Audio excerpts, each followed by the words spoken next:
नमस्कार दर्शकों, स्वागत है आपका एस्ट्रो सच यूट्यूब चैनल पर। पंचांग के अनुसार प्रत्येक वर्ष बसंत पंचमी या सरस्वती पूजा का पर्व माघ शुक्ल पंचमी को मनाया जाता है।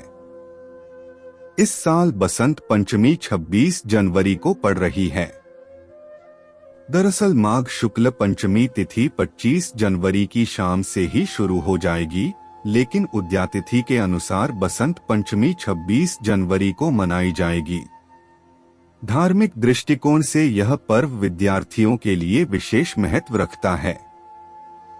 बसंत पंचमी को ऋतुओं का राजा भी कहा जाता है और भगवान राम बसंत पंचमी के दिन ही मां शबरी के आश्रम पहुंचे थे। इस दिन मां सरस्वती की उत्पत्ति भी हुई थी। बसंत पंचमी के दिन से ही बसंत ऋतु का आगमन भी हो जाता है। मान्यता है कि इसी दिन सृष्टि पर मां सरस्वती की उत्पत्ति भी हुई थी। विशेषकर छात्रों, कला, संगीत आदि क्षेत्र से जुड़े लोगों के लिए बसंत पंचमी का दिन बेहद खास होता है। बसंत पंचमी के दिन पीले रंग का भी विशेष महत्व होता है। विद्या आरंभ या फिर किसी भी शुभ कार्य की शुरुआत के लिए इस दिन को बेहद उत्तम माना जाता है। इस दिन का महत्व ब्रजवासियों तथा वैष्णव लोगों के लिए बहुत ज्यादा होता है। इस दिन गौ माता यानी गाय की पूजा अर्चना की जाती है।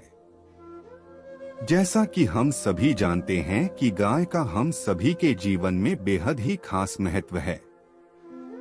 गोपाष्टमी के दिन देश भर में श्री कृष्ण मंदिरों में कई तरह के अनुष्ठानों का आयोजन किया जाता है। इसके अलावा श्री कृष्ण के मंदिरों में कई तरह के अलग अलग भोग भी लगाए जाते हैं। गायों को जीवन देने वाला कहा गया है। इनकी पूजा ठीक उसी तरह की जाती है जिस तरह किसी देवी की पूजा की जाती है। इस दिन सुबह के समय गाय और उसके बछड़े को नहलाया जाता है और तैयार किया जाता है। इस गाय और उसके बछड़े का श्रृंगार भी किया जाता है। उनके पैरों में घुंघरू बांधे जाते हैं। साथ ही कई तरह के आभूषण भी पहनाए जाते हैं। गौ माता के सींगों पर चुनरी भी बांधी जाती है। इस दिन सुबह के समय जल्दी उठकर स्नानादि से निवृत्त होकर गाय के चरणों को स्पर्श करना चाहिए। फिर गाय माता की परिक्रमा की जानी चाहिए। परिक्रमा के बाद उन्हें चराने के लिए बाहर ले जाया जाता है। इस दिन अगर ग्वालों को दान दिया जाए तो शुभ होता है। कई जगहों पर ग्वालों को नए कपड़े दिए जाते हैं और तिलक लगाया जाता है। फिर शाम को जब गाय घर वापस आती है तो उनकी पूजा की जाती है। इसके बाद उन्हें भोजन कराया जाता है।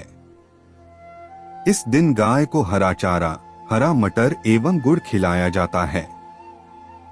अगर किसी के घर गाय नहीं है तो वो गौशाला जाकर भी गाय की पूजा कर सकते हैं। गौशाला में गाय को खाना खिलाकर सामान दान किया जा सकता है। इस दिन कई लोग कृष्ण जी की भी पूजा करते हैं। साथ ही कृष्ण जी के भजन भी गाए जाते हैं। बसंत पंचमी पर क्या करें? सुबह उठते ही अपनी हथेलियों को अवश्य देखें, क्योंकि हमारे हथेलियों में मां लक्ष्मी, सरस्वती और पार्वती का वास होता है। सुबह जल्दी उठकर मां का पूजा पाठ करें। गाय के गोबर और जौ को अपने मेन गेट या दरवाजे के ऊपर दोनों तरफ चिपका दें। शिक्षा से संबंधित चीजों और अपनी पुस्तकों की पूजा करें। पढ़ाई करने वाले बच्चों के लिए बेहद ही जरूरी है। शिक्षा संबंधित चीजों का दान करना शुभ फल देता है। बसंत पंचमी के दिन क्या न करें? हिंदू मान्यताओं के अनुसार बसंत पंचमी के दिन काले वस्त्र धारण न करें। बिना स्नान किए कुछ भी ना खाएं। मांस मंदिरा का सेवन ना करें। मीठा जरूर खाएं। पेड़ पौधे बिल्कुल भी न काटें, क्योंकि ये पर्व प्रकृति की सौंदर्यता का दर्शन कराता है। दाम्पत्य जीवन में प्रेम रखना चाहते हैं तो आज के दिन भगवती रति और कामेदव की पूजा अवश्य करनी चाहिए। और छोटे बच्चों को काली स्लेट पर चौक से कुछ न कुछ अवश्य लिखवाना चाहिए। आज के दिन पूजा के साथ साथ कन्याओं को पीले मीठे चावल का पकवान बनाकर उनको खिलाना चाहिए और उनकी पूजा करनी चाहिए। इससे आपको सुख की प्राप्ति होगी।